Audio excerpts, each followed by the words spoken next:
আজকে ফ্রোজিং করব অসাধারণ একটা জিনিস। দেখেন তো কেউ চিনতে পারছেন কিনা? সত্যি বলতে আমিও একসময় চিনতাম না। একবার আমার হাসব্যান্ড নিয়ে এসেছিল, তখন থেকে আমি এটার ফ্রেন্ড হয়ে গেছি। এটা হচ্ছে ফরাস বিচি। অনেকে আবার এটাকে লাল সিমের বিচিও বলে। চট্টগ্রামের বিখ্যাত ঐতিহ্যবাহী খাবার। এখন চট্টগ্রামের মানুষের সাথে থেকে থেকে আমারও অনেক পছন্দ হয়ে গেছে। সত্যি বলতে এই লাল সিমের বিচির কোনো তুলনা হয় না। এতটাই স্বাদ। আজকে আমি এই লাল সিমের বিচি কিভাবে ফ্রোজিং করব সেটাই আপনাদের সাথে শেয়ার করব। আসসালামু আলাইকুম, কেমন আছেন সবাই? আশা করি ভালো আছেন। আলহামদুলিল্লাহ আমিও ভালো আছি। এই তো এখন ভিজিয়ে দিলাম। অনেকক্ষণ ভিজিয়ে রাখবো, প্রায় ২ ঘন্টার মতো। ভিজিয়ে রাখার পর তারপর এগুলো সবগুলো আমি ছুলে নেব। আর এই সিমের বিচিটা ছুলতে কিন্তু অনেক ঝামেলা। মানে সহজে এটার বাগলটা উঠতে চায় না। অনেক পাতলা হয়। যার কারণে এটা অনেক কষ্ট করেই ছুলতে হয়। আমাদের দেশি সিমের বিচি ছুলতে যতটা সহজ, এটা কিন্তু অতটাও সহজ না। তো যাই হোক, এই তো সকাল থেকে বসে বসে ছুলছি, এখনো ছোলা হয়নি। তবে আমাদের দেশি সিমের বিচি আর এই সিমের বিচিগুলোর স্বাদটা তেমন একটা পার্থক্য নেই। মোটামুটি একই রকম। তো যাই হোক, খেতে কিন্তু অনেক মজা। আমি যেভাবে ফ্রোজিং করছি এভাবে ফ্রোজিং করে রাখলে আপনি ১ বছরের মতো রেখে খেতে পারবেন। একদমই নষ্ট হবে না। তো এই তো সবগুলো প্রায় ছোলা হয়ে গেছে।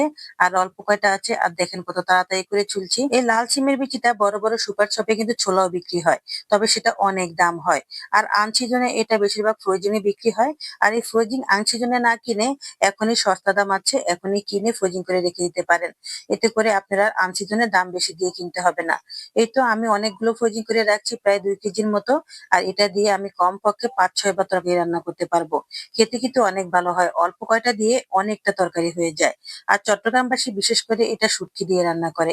আর আমাদের বাড়ি চাঁদপুর, তাই আমরা বিশেষ করে মাছের মাথা দিয়ে রান্না করি। খেতে কিন্তু অনেক ভালো হয়। তো যাই হোক, এই তো আমার সবগুলো ছোলা হয়ে গেছে। ছোলার আগে ভীষণ ভয় পেয়েছিলাম যে কখন এগুলো চুলবো।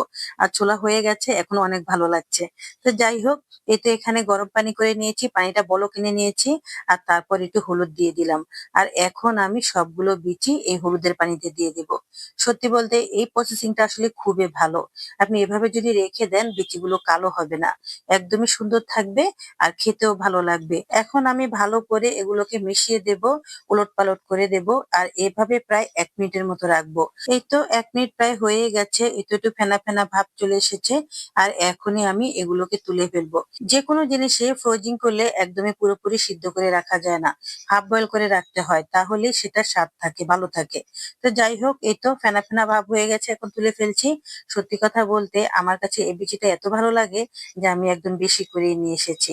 আর এখন দাম অনেক সস্তা। আপনি এমনি সময় কিনতে যান, দেখবেন এটা আপনি ৩00-৪০০ টাকার নিচে কিনতেই পারবেন না। তো যাই হোক, এখন এতে জালিতে সুন্দর করে তুলে নিয়েছি পানিটা ঝরানোর জন্য। আর পানিটা যখন কিছুটা ঝরে গেছে, ঠান্ডাও হয়ে গেছে, তখন আমি আবার বাকি পানিটা ঝরানোর জন্য টিস্যু বিছিয়ে তার উপর ঢেলে দিলাম। আর এখন উপর থেকে আবার টিস্যু দিয়ে পানিও নিয়ে নিচ্ছি। পানিটা না রাখাটাই ভালো, কারণ পানি থাকলে এটা পরবর্তীতে জমাট বেঁধে যাবে। যাই হোক, টিস্যু দিয়ে সব পানি এভাবে উঠিয়ে নিয়েছি। আর এখন নিচের টিস্যু গুলো সরিয়ে দিচ্ছি।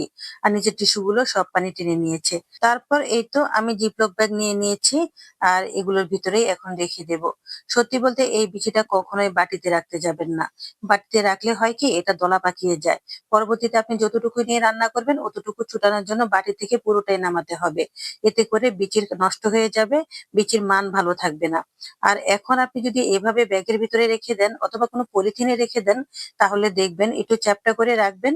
যখন আপনার যতটুকু প্রয়োজন হয়, হাতে একটু চাপা দিলেই ভেঙে যাবে। আর ততটুকু আপনি নিয়ে ব্যবহার করতে পারবেন। আমি এখন ২ টা জিপলক ব্যাগে ঢুকিয়ে নিয়েছি। আর এভাবে সুন্দর করে চ্যাপ্টা চ্যাপ্টা করে দিয়ে দিয়েছি। আর এভাবে রাখলে সবচেয়ে সুবিধা, ফ্রিজে অনেক জায়গা কম লাগে। আর এই জায়গা কমের জন্য বিশেষ করে আমি সব জিনিস এভাবে রাখি। তো যাই হোক, এই তো এভাবে রেখে দিয়েছি। আপনি চাইলে ভাঁজ করে এভাবে ছোট করেও রাখতে পারেন। কোনো সমস্যা নেই। তো এখনই সস্তা আছে। আপনারা অবশ্যই কিনে ফ্রোজিং করে রেখে দিন।